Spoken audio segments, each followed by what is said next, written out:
ನಮ್ಮ ಭಾರತದ ಅಥವಾ ನಮ್ಮ ಕನ್ನಡದ ಮೀಡಿಯಾಗಳಿಗೆ ಏನು ಬಂದು ಬಡ್ಕೊಂಡಿದೆ ಅನ್ನೋದ್ರ ಬಗ್ಗೆ ಮಾತಾಡೋಣ, ಇನ್ಕ್ಲೂಡಿಂಗ್ ನಮ್ಮನ್ನು ಸೇರಿದಂತೆ ಅಂತಾನೆ ಈ ಹಂತಕ್ಕೆ ಅನ್ಕೊಳ್ಳೋಣ. ನಾವು ಆ ಲೆವೆಲಲ್ಲಿ ಇಲ್ಲ, ನಾವು ಅದರ ಒಳಗೆ ನುಸುಳ್ಕೊಂಡಿಲ್ಲ. ಅದನ್ನು ಹೇಳ್ತಾನೆ ಹೇಳ್ತೀನಿ ನಾನು, ಏನು ಬಂದು ಬಡ್ಕೊಂಡ್ಬಿಟ್ಟಿದೆ ಇವರಿಗೆ ಅನ್ನೋದನ್ನ ಬಹಳ ನೇರವಾಗಿ ನಾನು ಮಾತನಾಡ್ತೇನೆ. ನಂಬರ್ 1, ದ ಮೋಸ್ಟ್ ಇಂಪಾರ್ಟೆಂಟ್ ಏನು ಅಂತಂದ್ರೆ ಕೋಚಿಂಗ್ ಮಾಫಿಯಾ. ಮೀಡಿಯಾಗಳು ಯಾಕೆ ಮಾತಾಡಿಲ್ಲ ಅಂತ ನಾನು ಹೇಳ್ತೀನಿ. ಈ ಕೋಚಿಂಗ್ ಮಾಫಿಯಾ ಯಾವ ಲೆವೆಲಲ್ಲಿ ಇದೆ ಅಂತಂದ್ರೆ ಭಾರತದಲ್ಲಿ, ಎಸ್ಪೆಷಲಿ ನೀಟ್ಗೆ ಸಂಬಂಧಪಟ್ಟಂತೆ, ನೀವು ಬಸ್ ಸ್ಟ್ಯಾಂಡ್ಗಳ ಮೇಲಲ್ಲ, ಆಟೋಗಳ ಮೇಲಲ್ಲ, ಇಡೀ ಬೆಂಗಳೂರಿನ BMTC ಬಸ್ನೆಲ್ಲ ಒಂದು ನೀಟ್ ಅಕಾಡೆಮಿ ಅಂತ ಹೇಳ್ಕೊಳ್ಳುವ ನೀಟ್ ಅಕಾಡೆಮಿ ಕೊಂಡ್ಕೊಂಡ್ಬಿಟ್ಟಿದೆ ಆಗ್ಲೇನೆ. ಇನ್ನು ಎಕ್ಸಾಮೇ ಮುಗಿದಿಲ್ಲ, ಆಗ್ಲೇ ಪಾಸಿಬಲ್ ರಿಸಲ್ಟ್ಸು ಅಂದ್ಬಿಟ್ಟು ಇಡೀ ದೊಡ್ಡ ದೊಡ್ಡ ನ್ಯೂಸ್ ಪೇಪರ್ಗಳಲ್ಲಿ ಪುಂಖಾನುಪುಂಖವಾಗಿ ಫಸ್ಟ್ ಪೇಜಲ್ಲಿ ದೊಡ್ಡ ದೊಡ್ಡ ಅಡ್ವರ್ಟೈಸ್ಮೆಂಟ್ಗಳು, ಲಕ್ಷಾಂತರ ರೂಪಾಯಿ ಕೊಡುವಂಥ ಆ್ಯಡ್ಗಳು, ಮತ್ತು ನ್ಯೂಸ್ ಚಾನೆಲ್ಗಳಲ್ಲಿ, not just Kannada news media, ಭಾರತದ ನ್ಯೂಸ್ ಮೀಡಿಯಾಗಳಲ್ಲಿ ಅತಿ ದೊಡ್ಡ ಪುಂಖಾನುಪುಂಖವಾಗಿ ದೊಡ್ಡ ಅಯ್ಯೋಯ್ಯೋ ನಮ್ದು ಹೆಂಗಿದೆ ಗೊತ್ತಾ ಪರಿಶ್ರಮ ಅಂತಂದ್ರೆ, ನಮ್ಮ ಪರಿಶ್ರಮಕ್ಕೆ ನಮ್ಮ ವಿದ್ಯಾರ್ಥಿನಿಯರು ಯಾವ ಲೆವೆಲ್ಗಿದ್ದಾರೆ ಅಂತಂದ್ರೆ, ಇನ್ನು ಎಕ್ಸಾಮ್ ಮುಗಿದು ನಾಳೆ ಬೆಳಗ್ಗೆ ಆಗಿಲ್ಲ, 24 ಗಂಟೆ ಆಗಿಲ್ಲ, ಆಗ್ಲೇ 99% ಸ್ಕೋರ್ ಇಷ್ಟು, ನೀಟ್ ಸ್ಕೋರ್ ಅಷ್ಟು.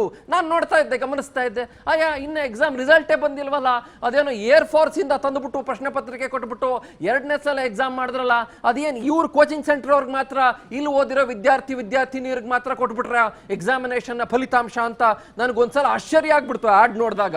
ಆಮೇಲೆ ಗೊತ್ತಾಯ್ತು ಅದೆಲ್ಲ ಸುಳ್ಳು, ಪಾಸಿಬಲ್ ರಿಸಲ್ಟ್ಸ್ ಅಂತೆ. ಅದನ್ನ ಒಂದು ದೊಡ್ಡ ಆಡ್ ಹಾಕೊಳ್ಳೋದಂತೆ.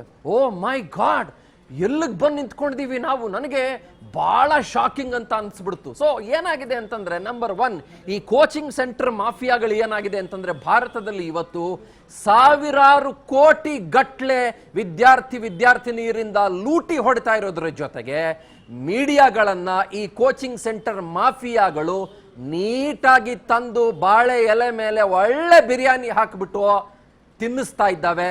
ಅದ್ರ ಪಕ್ಕ ಮೊಸರು ಬಜ್ಜಿಯನ್ನು ಎಷ್ಟು ಬೇಕೋ ಅಷ್ಟು ಹಾಕೊಳ್ಳಿ ಅಂತ ಫ್ರೀಯಾಗಿ ಕೊಡ್ತಾ ಇದ್ದಾವೆ. ಇದು ಇಲ್ಲಿಗೆ ಬಂದಿರೋ ಪ್ರಾಬ್ಲಮ್. ಹಾಗಾಗಿನೇ ಯಾವುದೇ ಭಾರತದ ಮೀಡಿಯಾಗಳು ಇದು ಇಲ್ಲಿ ತನಕ ಬರೋ ತನಕ ಚರ್ಚೆ ಮಾಡಲಿಲ್ಲ, ಇದ್ರ ಬಗ್ಗೆ ಪ್ರಶ್ನೆ ಎತ್ತಲಿಲ್ಲ, ಇದ್ರ ಬಗ್ಗೆ ತಗಾದೆ ತೆಗಿಲಿಲ್ಲ, ಇದ್ರ ಬಗ್ಗೆ ಆರೋಪ ಮಾಡಲಿಲ್ಲ, ಗೌರ್ಮೆಂಟ್ನ ನೇರವಾಗಿ ಪ್ರಶ್ನೆ ಮಾಡೋ ಪ್ರಯತ್ನ ಮಾಡಲಿಲ್ಲ.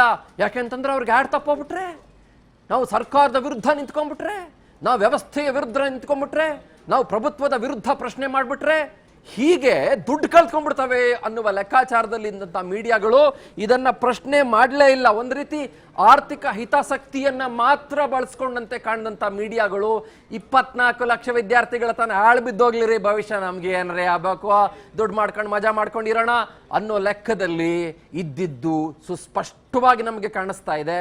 ಮತ್ತು ಇದು ಹೊಸದೇನಲ್ಲ.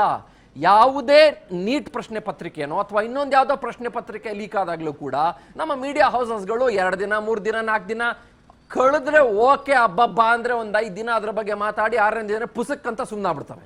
ಅದಾದ್ಮೇಲೆ ಯಾರು ಕೂಡ ಇದ್ರ ಬಗ್ಗೆ ಚರ್ಚೆ ಮಾಡಲ್ಲ. ಅಂದ್ರೆ ವ್ಯವಸ್ಥೆ ಯಾವ ಹಂತಕ್ಕೆ ಬಂದಿದೆ ಅಂತಂದ್ರೆ, ನಮ್ಮ ದೇಶದಲ್ಲಿ ಪ್ರಶ್ನೆ ಪತ್ರಿಕೆ ಲೀಕ್ ಆಗೋದು ಒಂದು ಸರ್ವೇ ಸಾಮಾನ್ಯ.